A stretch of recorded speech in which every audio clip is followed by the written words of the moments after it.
ఆశ్చర్యకరుడైన దేవునికి స్తోత్రములు.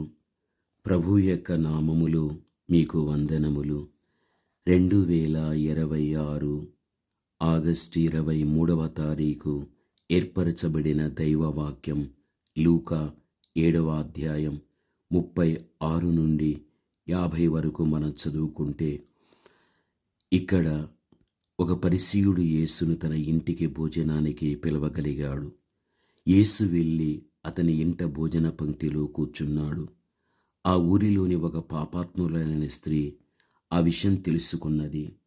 వెంటనే ఒక బుడ్డీలో అత్తరు తీసుకుని ఏడుస్తూ అక్కడికి రాగలిగాది.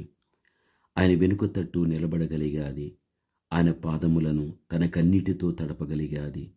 తన తల వెంట్రుకలతో ఆయన పాదాలను తుడిచింది, ముద్దు పెట్టుకుంది, బుడ్డీలోని అత్తరును పూసింది. ఆయన పిలిచిన పరిసయ్యుడు ఆమె చేస్తున్న పనులన్నీ చూస్తున్నాడు.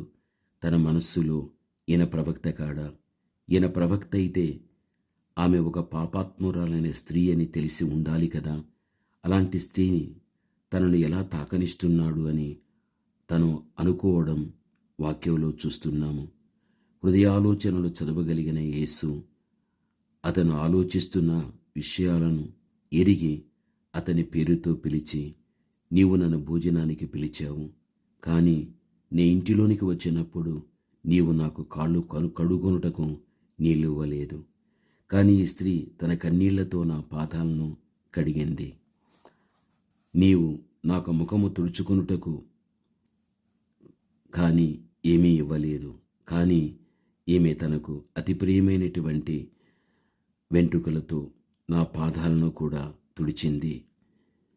నీవు నన్ను ముద్దు పెట్టుకొనలేదు, కానీ ఈమె నేను లోపలికి వచ్చినప్పటి నుండి నా పాదముల ముద్దు పెట్టుకుంటూనే ఉంటున్నది. నీవు నూనెతో నా తల అంటలేదు, కానీ ఈమె ఎంతో ఖరీదైన అత్తరును నా పాదాలకు పూసింది. ఈ విధంగా ప్రభు చెప్పడములో మనం వాక్యంలో చూడగలం. తర్వాత ఆయన ఆమె వైపు తిరిగి, నీ విశ్వాసము నిన్ను రక్షించింది, నీవు సమాధానము కలిగిన దానవై వెళ్ళు అనేటువంటి మాట మనం ఇక్కడ చూడగలము. ప్రభువునందు ప్రియమైన వారలారా, మన జీవిత కాలములో మనం గ్రహించవలసిన విషయం, ఆమె ఎంత విస్తారముగా ప్రభువుని ప్రేమించగలిగాదో అంత ఆమె విస్తార పాపాలన్నీ కూడా క్షమింపబడిపోగలిగాయి. ఈ వాక్యంలో మనం తెలుసుకోవలసినది, యేసు పాదాల వద్ద మనకంటూ ఒక విముక్తి ఉంది అన్న విషయం మరిచిపోకూడదు. అందుకే మన జీవితంలో బాధ ఉండినా, కష్టముండినా, దుఃఖముండినా ఆయన పాదాలను మనం ఆశ్రయించగలిగితే దేవుడే మనకు విముక్తిని ప్రసాదింపచేయగలుగుతాడు. యేసు మార్తా మరియల ఇంటికి వారు ఆహ్వానించగా వెళ్ళగలిగాడు. మార్తా పనుల్లో తీరిక లేకుండా ఉండిపోయాది. ఆమె సహోదరి అయిన మరియా యేసు పాదాల యొద్ద సమాధానము గలదై కూర్చుని ఆయన బోధ వింటూ ఉంది. లూకా 10:38 ఆ మీదట మీరు చదువుకునండి. యేసు పాదముల యొద్ద మాత్రమే మనకు సమాధానము దొరుకుతుంది. మార్తా మరియల సోదరుడైన లాజరు చనిపోయి సమాధి చేయబడ్డాడు. 4 దినాలైపోయాది. అప్పుడు యేసు అక్కడికి వచ్చాడు. మరియా పరిగెత్తుకొని వచ్చి యేసు పాదాల మీద పడి ఏడ్చింది. ఫలితంగా యేసు లాజరును బ్రతికించగలిగాడు. యోహాను సువార్త 11:32 ఆ మీదట మీరు చదువుకొనండి.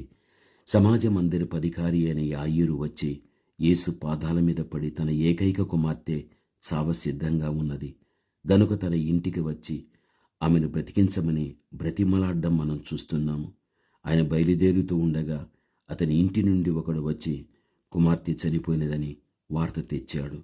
యేసు ఆ వార్త విని, యాయీరుతో భయపడవద్దు, నమ్మిక మాత్రం ఉంచు, నీ కుమార్తె స్వస్థపరచబడుతుందని చెప్పి ఇంటికి వచ్చి ఆమె చెయ్యి పట్టుకుని లేపగలిగాడు. చనిపోయిన ఆమె బ్రతకగలిగాది. లూకా 8:41-42 యాయీరు యేసు పాదములను ఆశ్రయించాడు గనుకనే అతని కుమార్తె బ్రతకగలిగాది. ఆయన కూర్చుని ఉండగా బహుజన సమూహములు కుంటివారిని, గుడ్డివారిని, మూగవారిని, అంగహీనులను ఆయన ఎదుగు తెచ్చి ఆయన పాదాల యొద్ద పడవేయగలిగారు. ఆయన వారిని స్వస్థపరచగలిగాడు. మత్తయి 15:29 నుండి మీరు చదువుకోనండి.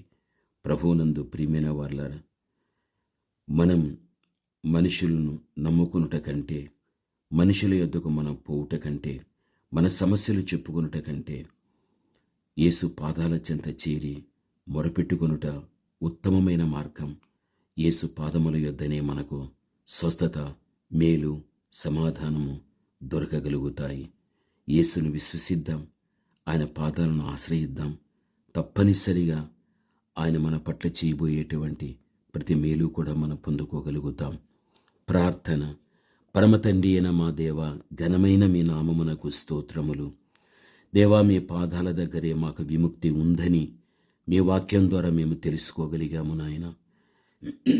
మీ మాటలు వినుచున్నటువంటి ప్రతి బిడ్డ కూడా నాయన, ఎటువంటి బాధలు ఉన్నప్పటికీ కూడా దేవా, మీ బిడ్డలు నాయన ఆ బాధలోనే మీ పాదాలను ఆశ్రయించి మీ దగ్గర తండ్రి గొప్ప సహాయాన్ని పొందుకుని ఆ కృప తండ్రి ప్రతి బిడ్డ పట్ల మీరు చూపమని యేసు నామములో ప్రార్థన చేస్తున్నాము తండ్రి.